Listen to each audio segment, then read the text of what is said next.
नमस्कार प्यारे बच्चों, मैं आपकी हिंदी संस्कृत शिक्षिका डॉक्टर अनीता चौहान।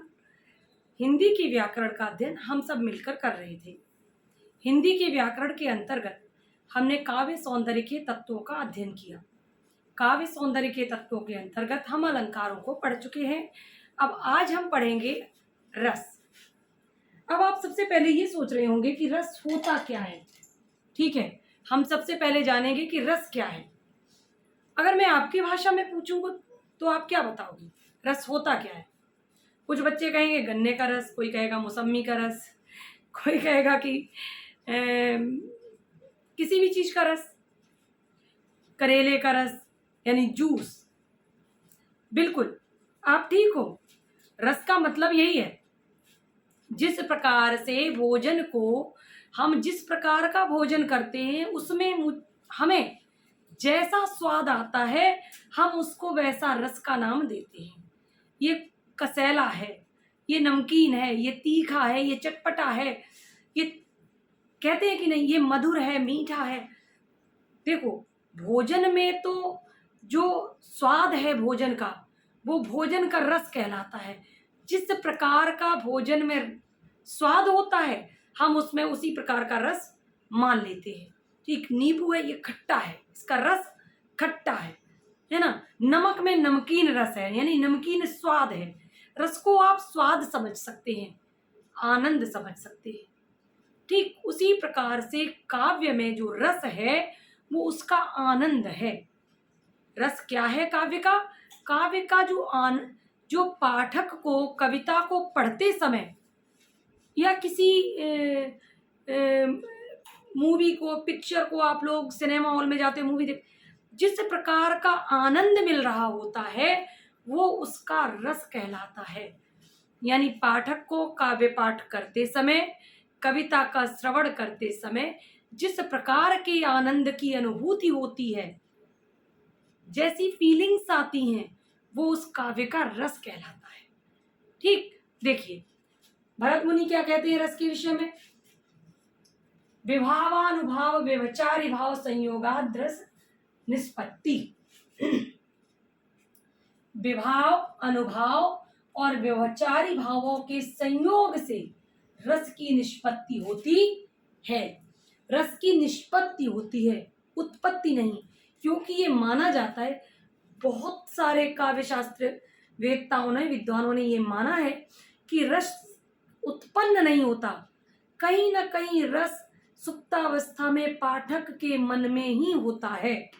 वो अपनी अनुकूल परिस्थितियों को पाकर के उद्बुद्ध हो जाता है, उसकी निष्पत्ति हो जाती है। ठीक, अब ये जान लेते हैं कि विभाव, अनुभाव, व्यभिचारी भाव ये सब है क्या, क्या भला है ये, किसके, इन सबके संयोग से रस कैसे उत्पन्न हो जाता है। जब तक हम ये नहीं जानेंगे कि विभाव, अनुभाव, व्यभिचारी भाव या संचारी भाव ये सब क्या हैं, इनकी परिभाषा क्या है, इनको नहीं समझेंगे तब तक हम रस को नहीं समझ पाएंगे। चलिए सबसे पहले हम इनको समझ लेते हैं। देखिए रस क्या कहता है? स्थायी भाव के साथ विभाव, अनुभाव एवं व्यभिचारी भावों, व्यभिचारी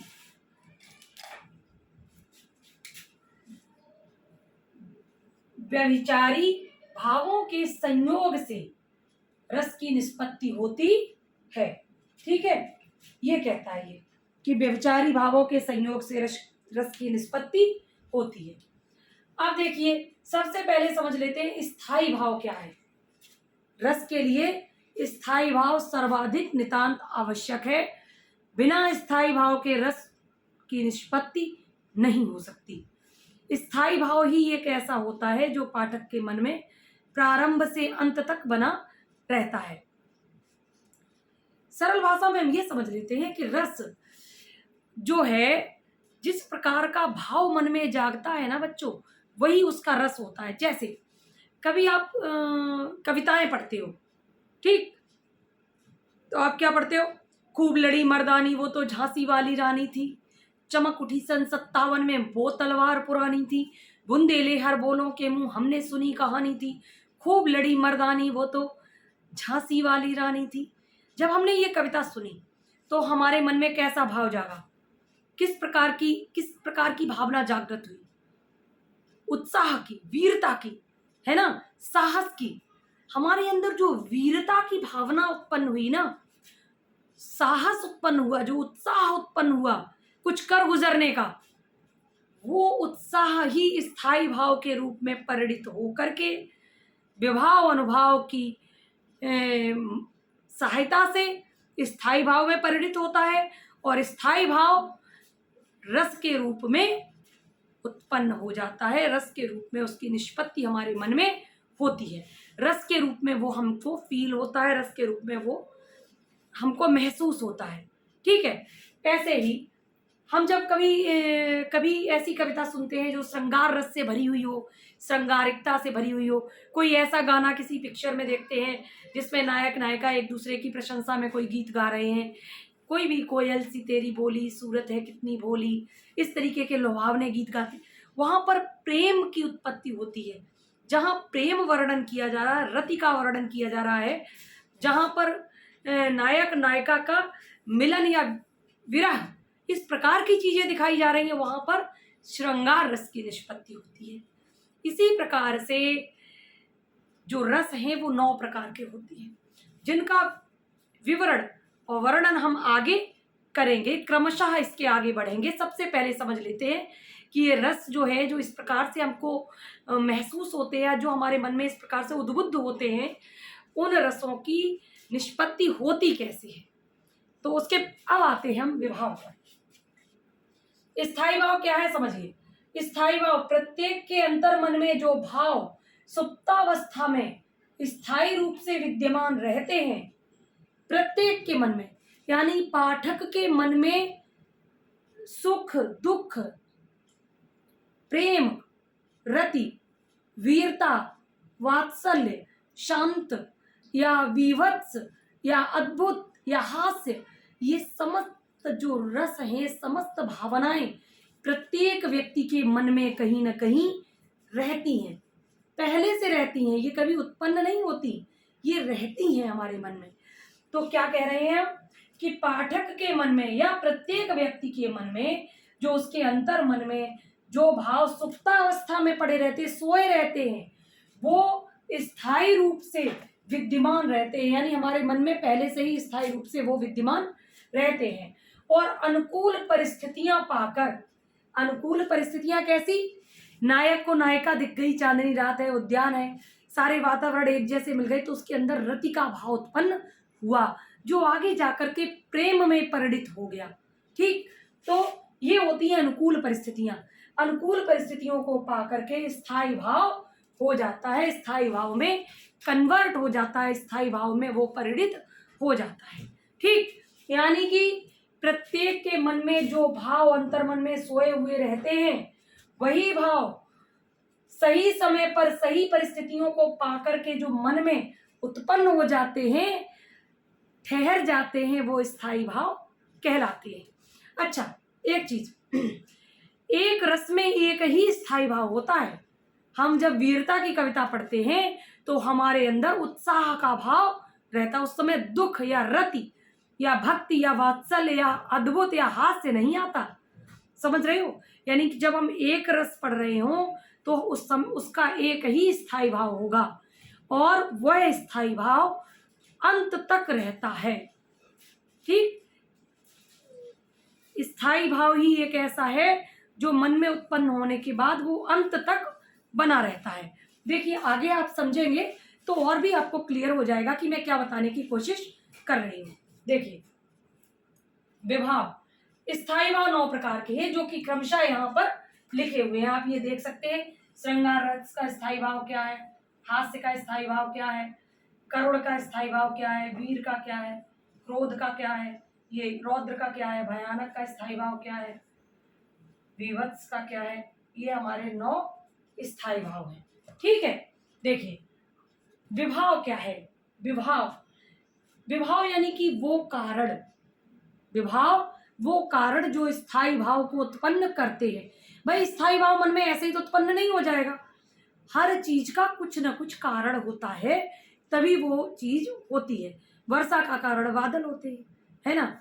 बादल का कारण संवहन होता है, संवहन की क्रिया के द्वारा बादल, दो मतलब जो वाटर वेपर की क्रिया होती है उसको संवहन कहते हैं।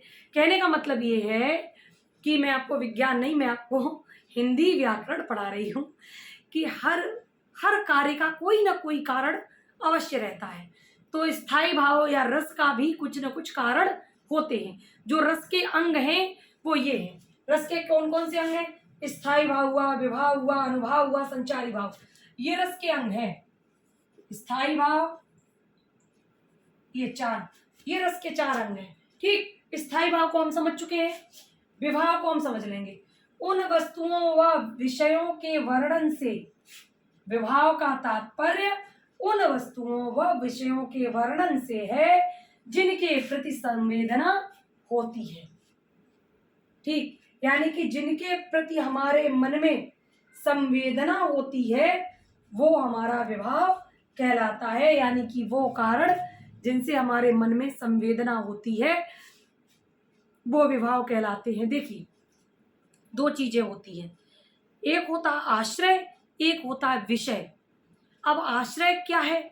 जिसके मन में रस उत्पन्न होता है वो आश्रय है।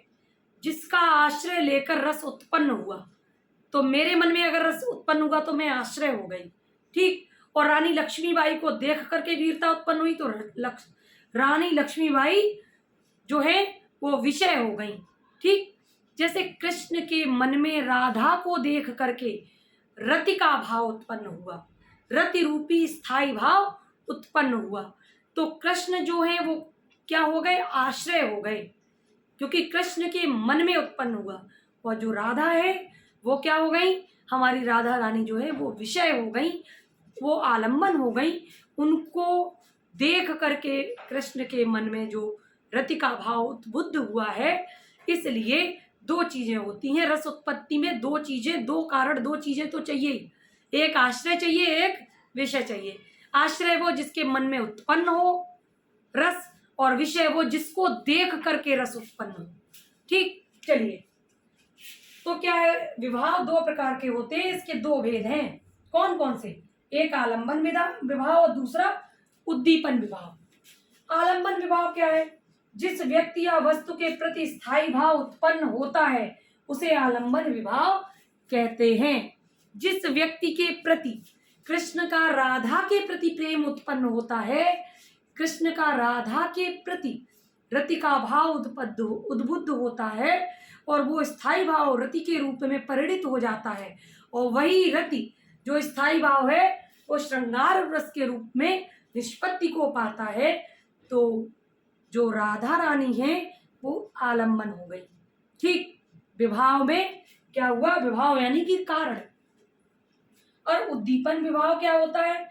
उद्दीपन विभाव वह होते हैं जिन कारणों से आश्रय के मन में जागृत स्थायी भाव तीव्र या उद्दीप्त होने लगती है। ध्यान से सुनिए क्या कह रही हूं मैं।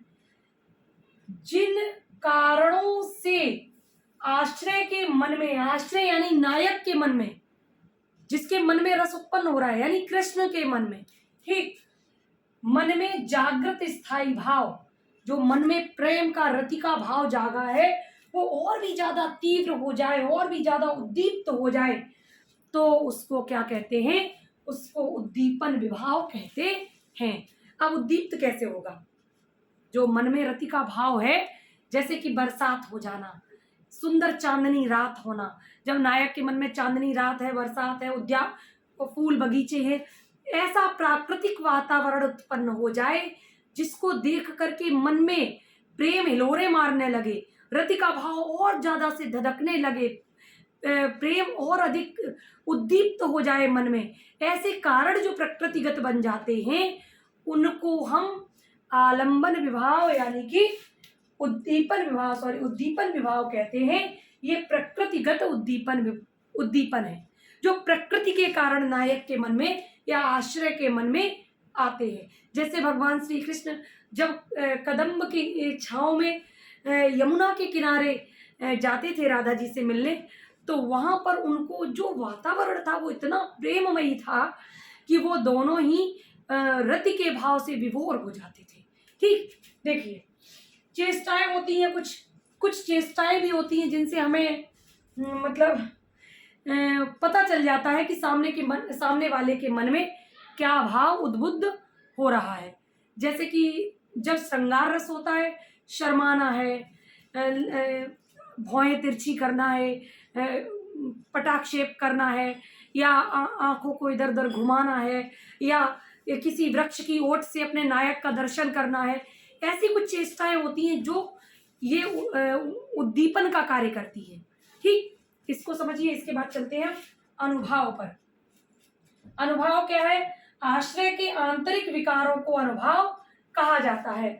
आश्रय के यानी जिसके मन में उत्पन्न हो रहा है रस, जिसके मन में रति का भाव जाग गया है, जैसे कृष्ण के मन में रति का भाव जाग गया है, तो जब आश्रय के मन में जो विकार उत्पन्न होते हैं वो अनुभव कहलाते हैं। जो विकार उत्पन्न होते हैं वो अनुभव कहलाते हैं। विकार 4 प्रकार के होते हैं। कायिक होते हैं, काया के द्वारा आहार्य होते हैं, और सबसे ज्यादा जो क्या कहते हैं ये अनुभव जो है, सबसे ज्यादा जो सात्विक अनुभव है वो सर्वश्रेष्ठ माना जाता है। सात्विक अनुभव यानी कि पसीना आ जाना, है ना, विलाप करने लगना, या अश्रुधारा बहने लगनी। जब प्रेम में भाव विभोर हो जाता है व्यक्ति तो उसके आंसू झरने लगते हैं, है ना, और परेशान होता है व्यक्ति तो पसीना आ जाता है, और उत्साह में होता तो भौहें तन जाती हैं, आंखें बड़ी बड़ी हो जाती हैं।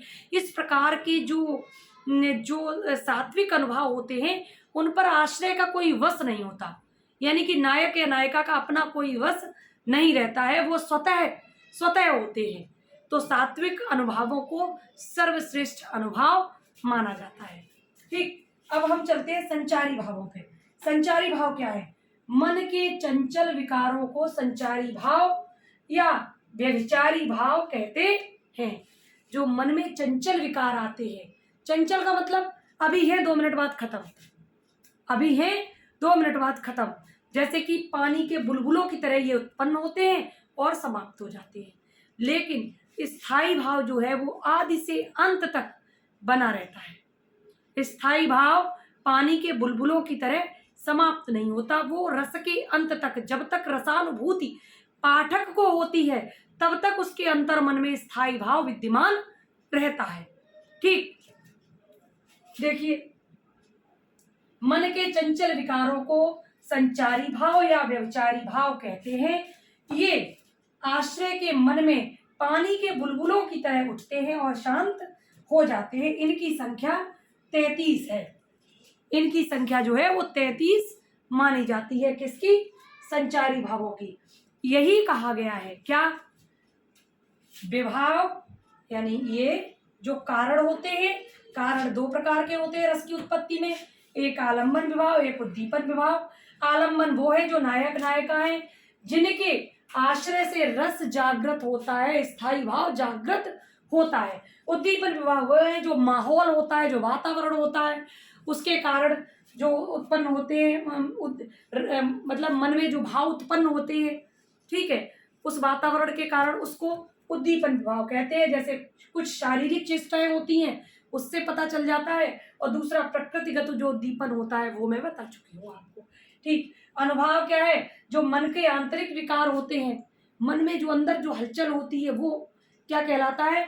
आंतरिक विकार जो है वो अनुभव कहलाते हैं। संचारी भाव क्या है? मन में जो चंचल विकार होते हैं, जैसे कि जब शोक होता है, यानी करुण रस कब होता है? करुण रस तब होता है जब किसी बहुत ही अप्रिय घटना हो जाती, कोई बहुत ही इष्ट होता है अपना, कोई बहुत प्रिय होता है और उसका नष्ट हो जाता है, वो नष्ट हो जाता है, वो उसकी मृत्यु हो जाती है, वो सदा सर्वदा के लिए हमसे बिछड़ जाता है, तो वहां पर करुण रस होता है। तो करुण रस में जो मन में बार बार हिलोरें उठती हैं, हूक उठती है रोने की, जो शोक की भावना को जागृत करता है, जो व्यक्ति हमसे दूर हो गया है, चला गया है, उसकी जो बातें, उसका चेहरा, उसकी भाव भंगिमाएं, उसके साथ बिताया हुआ समय जो हमें बार बार याद आता है, वो हमारे अंदर एक गहरी वेदना को उत्पन्न करता है। तो ये वेदना जो है ये सब जो है संचारी भाव के रूप में अंदर उद्बुद्ध होता है और उसके बाद वह स्थायी भाव के रूप में हमारे अंदर विद्यमान हो जाता है। स्थायी भाव के रूप में वो हमारे अंदर जागृत हो जाता है। ठीक, अब देख लीजिए रस कितने हैं, इस संख्या पर बहुत विवाद है। रसों की संख्या कोई 8 मानता है, कोई 7 मानता है, कोई 9 मानता है, लेकिन हमारे हिंदी में जो हमारा पाठ्यक्रम है उसमें रसों की संख्या 9 मानी गई है। देखिए, श्रृंगार रस, हास्य रस, करुण रस, वीर रस, रौद्र रस, भयानक, विभत्स और अद्भुत और शांत रस। छोटा सा परिचय बता देती हूँ मैं आपको, और शेष एक एक रस का वर्णन जो है हम अगले वीडियो में करेंगे। तो श्रृंगार रस, जो श्रृंगार रस है यानी प्रेम, श्रृंगार यानी प्रेम, ये 2 प्रकार का होता है। एक संयोग श्रृंगार रस, दूसरा विप्रलंब श्रृंगार रस। जब नायक नायिका का मिलन दिखाया जाता है वहां पर संयोग श्रृंगार रस होता है, और जहां पर नायक नायिका का बिछड़न विरह दिखाया जाता है वहां पर विप्रलंब श्रृंगार रस होता है। और इसका स्थायी भाव जो है वो रति है। हास्य, हास्य रस, हंसना, है ना। कभी कभी कोई काव्य पढ़ करके आपको बहुत तेज हंसी आ जाती है ना। कोई ऐसी घटना, कोई ऐसा चुटकुला, कोई ऐसा सीरियल आप देखते हैं तो आपको हंसी आ जाती है ना। तो पाठक के मन में जो हास्य का भाव जागता है उसको हास्य रस कहते हैं। इसका स्थायी भाव हास है। करुण रस, जो मैंने अभी बताया, किसी बहुत अप्रिय घटना का हो जाना, किसी प्रिय व्यक्ति की मृत्यु हो जाना, वहां पर जो शोक की स्थायी भावना आती है, मन में शोक का भाव जागता है, उसको करुण रस कहते हैं। वीर रस, वीरता की भावना यानी वीर उत्साह, इसका स्थायी भाव है जो मैंने बताया था। रौद्र यानी कि क्रोध, जब हमको क्रोध आता है, क्रोध रूपी स्थायी भाव हमारे अंदर होता है तो वो रौद्र रस के रूप में परिणत हो जाता है। भयानक, इसका स्थायी भाव भय है। विभत्स, जुगुप्सा, कुछ ऐसी चीजों को देख करके जिनसे घिन आने लगे एकदम से, जैसे कि महाभारत में वर्णन है, भीम जब दुर्योधन की जंघा उखाड़ देते हैं, उसकी छाती को चीरकर रक्त पीने लगते हैं और उसकी अंतड़ियों को निकाल लेते हैं। ये ऐसा दृश्य है जिसको पढ़ करके पाठक के मन में बड़ी जुगुप्सा की भावना जन्म ले लेती है। उस भाव को जुगुप्सा कहते हैं, स्थायी भाव को, और उस रस को विभत्स रस कहते हैं। अद्भुत यानी विस्मय, ऐसी कुछ चीज देख लेना जिसमें आश्चर्यचकित हो जाए मन, तो उसको अद्भुत कहते हैं। अद्भुत रस, उसमें हमें विस्मय रूपी स्थायी भाव होता है उसका। और शांत रस यानी वीतराग हो जाना, है ना। परमात्मा की भक्ति में मन, जहां पर मन मोह माया से विरक्त हो गया है, सांसारिक जो जागतिक कारण है, जो भौतिक सुख है, भौतिक जीवन है, इससे विरक्त हो जाना, वीतराग हो जाना, ठीक है। तो उस समय जो निर्वेद की भावना मन में आती है, वीतराग की भावना, मोक्ष की भावना मन में जागती है, तो वो उसका स्थायी भाव निर्वेद है और शांत रस उसमें होता है। इस प्रकार से ये छोटा सा परिचय था रस का। अगले वीडियो में हम श्रृंगार, हास्य इत्यादि का अच्छे से वर्णन करके, विस्तृत वर्णन करके पढ़ेंगे और जानेंगे कि श्रृंगार रस क्या है, हास्य रस क्या है, वीर रस क्या है, करुण रस क्या है, रस उत्पन्न कैसे होता है और रस के प्रमुख कारण कौन कौन से हैं जिनके कारण रस उत्पन्न होता है। ये 4 जो हैं, ये 4 जो है वो रस के अंग थे। इन अंगों से, इन अंगों के संयोग से, समझिए, विभाव, अनुभाव, व्यभिचारी भाव, इनके संयोग से रस की उत्पत्ति होती है, रस की निष्पत्ति होती है।